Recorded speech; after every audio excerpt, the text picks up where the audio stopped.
প্রশ্নের উত্তর তো ভাই আমরা দিতে ওইখানে পারলাম কি না। হইতাছে? বলতে পারলাম না তো ভাই, কি হয়েছে এখানে? আরে ভাই আর বলবেন না, এই লোকটা আসছে আইসা আমাদেরকে 4টা প্রশ্ন করছে। যদি 4টা প্রশ্নের উত্তর দিতে পারি সে নাকি ইসলাম ধর্ম গ্রহণ করবে।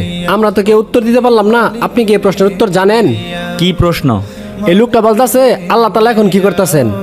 আল্লাহ তাআলা এখন, এটা তো আমি বলতে পারলাম না। এটার উত্তর আপনি জানেন না, তাহলে বাকিগুলোর উত্তর দিতে পারবেন না। ভাই আমি দিতে পারবো। কি তুমি দিতে পারবা?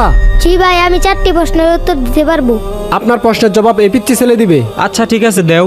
আচ্ছা, আমি যেহেতু প্রশ্নের জবাব দিব, আমি এখন শিক্ষক, আপনি আমার ছাত্র, আপনি চেয়ার থেকে উঠে আসেন। ঠিক আছে, যেহেতু প্রশ্নের উত্তর দিবা সেহেতু বসেই দাও। আপনার প্রথম প্রশ্ন কি?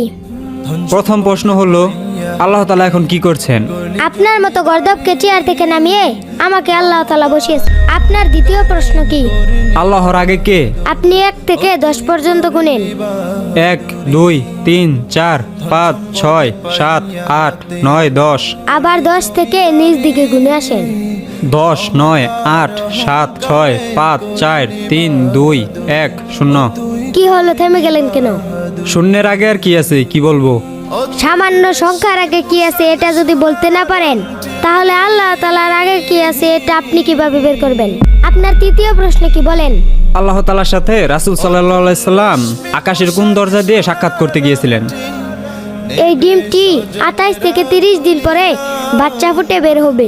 বলেন তো দেখি কোন দিক দিয়ে বের হবে? সেটা আমি কিভাবে বলবো? মুরগি যে দিক দিয়ে ফুটো করবে সেদিক দিয়ে বাচ্চা বের হবে। ঠিক কোন দিক থেকে বের হবে? এর উত্তর আমার জানা নেই। ঠিক তেমনি আল্লাহ তাআলা তার বন্ধুকে আকাশের কোন দরজা দিয়ে মেরাজে নেবেন, এটা একমাত্র আল্লাহ তাআলার ব্যক্তিগত কাজ। এটা আপনার আমার জানার বিষয় না। আপনার চতুর্থ প্রশ্ন বলেন।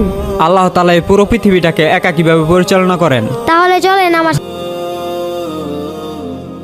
কি ব্যাপার, তুমি এই অন্ধকার করে একটা মোম জ্বালিয়ে আমাকে নিয়ে আসলে কেন? এই যে মোমবাতিটা, এই মোমবাতিটার আলো কোন দিকে তাকিয়ে আছে বলতে পারবেন? আমি কিভাবে বলবো মোম কোন দিকে তাকিয়ে আছে? মোমের আলো তো পুরো ঘরে ছড়িয়ে আছে।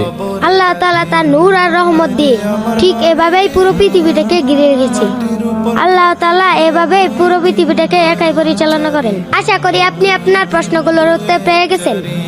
সত্যি তোমার প্রশ্নের উত্তরগুলা যৌক্তিক ছিল, আমি বলছিলাম।